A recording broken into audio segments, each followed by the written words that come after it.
부동산에 대한 얘기를 좀 해보자면 한국 경제의 위험 시그널을 저는 부동산 시장으로 봐요. 어느 상호 지점은 막 폐쇄하고 막 이런 것들이 생기거든요. 그러니까 소규모로 뱅크런이 진행되고 있는 걸 수도 있어요.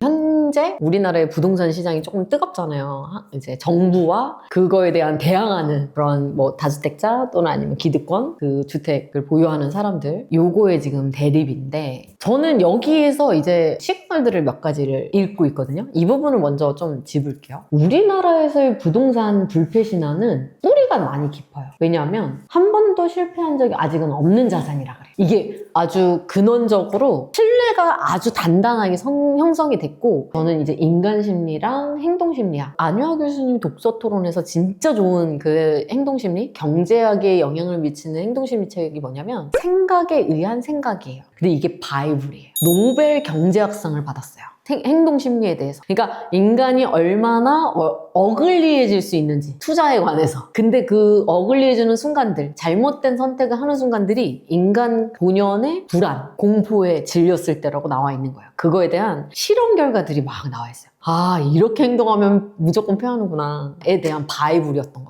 명상을 하라는 말을 파생쌤한테 많이 들었어요. 그리고 심지어 그 통계 알려줬던 나의 어버이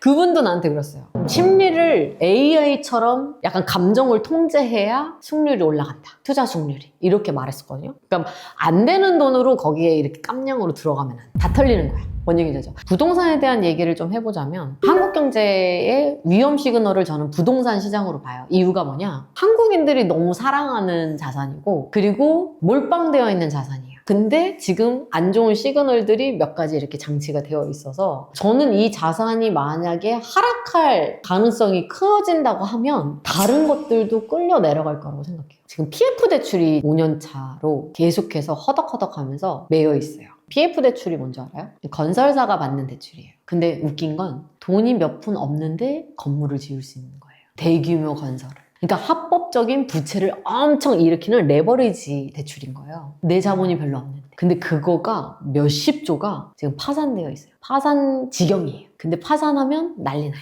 뱅크런 사태가 일어날 수 있어요. IMF 때처럼. 왜냐? 이 PF 대출 해준 데가 어딘데? 은행이죠.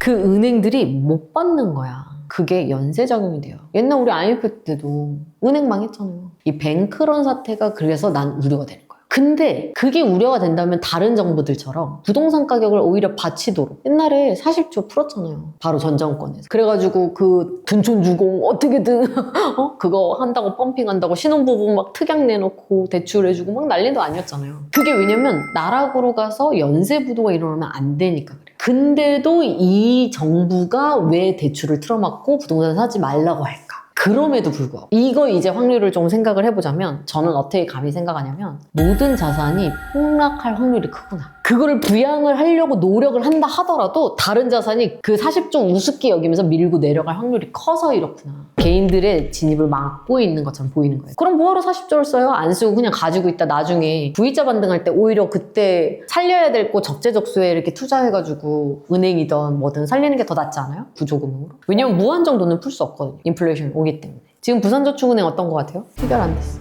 남는 게 없는 거야. 그리고 아무도 거들떠도 보지도 않고 누가 그거를 들고 가려고 살려고 하는 놈도 없는 거야.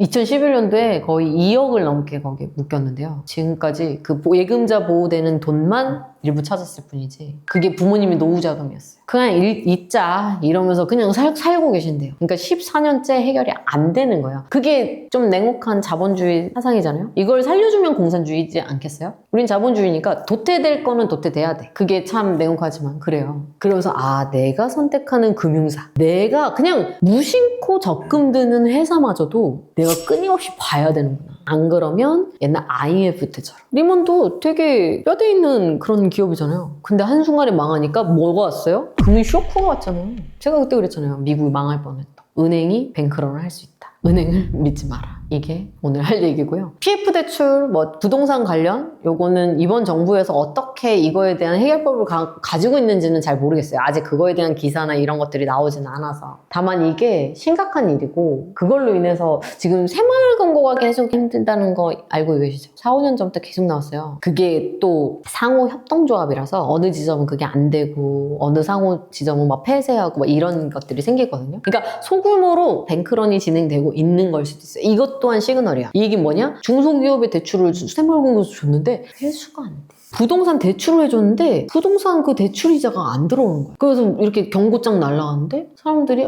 갑자기 파산 신청을. 그러면 그건 뭐야? 은행이 다 떠안는 거예요. 그걸 가지고 경매를 내야 되는데 1억짜리 내가 대출 받았으니까 1억 5천이나 1억 2천이나 어쨌든 남는 게 있으면 제일 좋은데 그게 만약 5천만 원이에요. 그럼 그 5천만 원에 대한 손해는 어떻게? 부동산이 얼마나 위험한 건지 알겠죠? 부동산은 기본 억대 자산이에요. 더군다나 2015년도에 3억짜리, 5억짜리 있었거든요. 그 육중한이 샀던 것처럼 지금 5억짜리가 어디 있어요? 기본 10억대인데. 내가 그랬잖아요. 근데 이게 우리의 세대 문제잖아요. 결혼을 할 수 있을지 없을지, 아이를 낳을 수 있을지 없을지. 우리나라의 존폐가 달려있는 문제라 이 정부에서는 강력하게 할 수밖에 없다고 생각하는 거예요. 부동산에 지금 가면 안 돼요. 이 정부에서 계속 뭐라고 말하고 있어요? 여러분 주식 사야 돼요. 이게 뭐냐면 금융업으로 가야 된다고 말하는 거예요. OECD G10 국가의 산업으로 가라고. 그래서 미국 월가처럼 하라고. 니네 ETF, 지수 ETF에 가라고. 이 메시지를 한국에 있는 부동산 불패시나 가진 사람들 깨주는 말이에요. 근데 이게 부채의 함정이에요. 계속 모든 자산이 오를 때는 내가 그때 그랬죠. 부동산 오를 때는 베스트라니까. 근데 언제가 문제가 터지죠? 그 자산이 하락할 때. 부채가 나의 목줄을 잡는 거예요. 전세도 곰곰이 생각하면 남한테 줘야 되는 돈이기 때문에 부채예요. 남한테 갚아야 되는 돈이 그렇게 무서운 거라고. 무슨 얘기인지 알겠죠? 지금 이 위기의 순간에 풀부채를 받은 사람들, 신용이든 부동산 대출이든 마이너스 통장이든 그걸 들고 있는 사람들은 만약에 위기의 순간에 뭐 하나로 터지면 그걸 감당하기가 어려워요.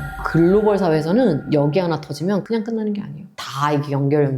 왜냐면 우리는 해외 자산도 투자를 하잖아. 그 증권사에서 투자를 하고 이게 다 연결돼 있다고. 이건 연쇄가 될 수밖에 없어요. 끌려 들어갈 수밖에 없어요. 그렇기 때문에 모든 시그널들을 면밀하게 봐야 된다. 왜냐? 패권 전쟁에 지금 서막이 울렸고 이제는 지정학적인 갈등이 우리에게 오는 영향이 크니까. 그러니까 내가 지금 이걸 면밀하게 관찰해서 행동하지 않으면 앞으로 나의 10년, 20년 네가 결정해야 돼. 너의 지금 행동이 허준호가 될지 유아인이 될지 모르는 거야. 각자의 선택입니다.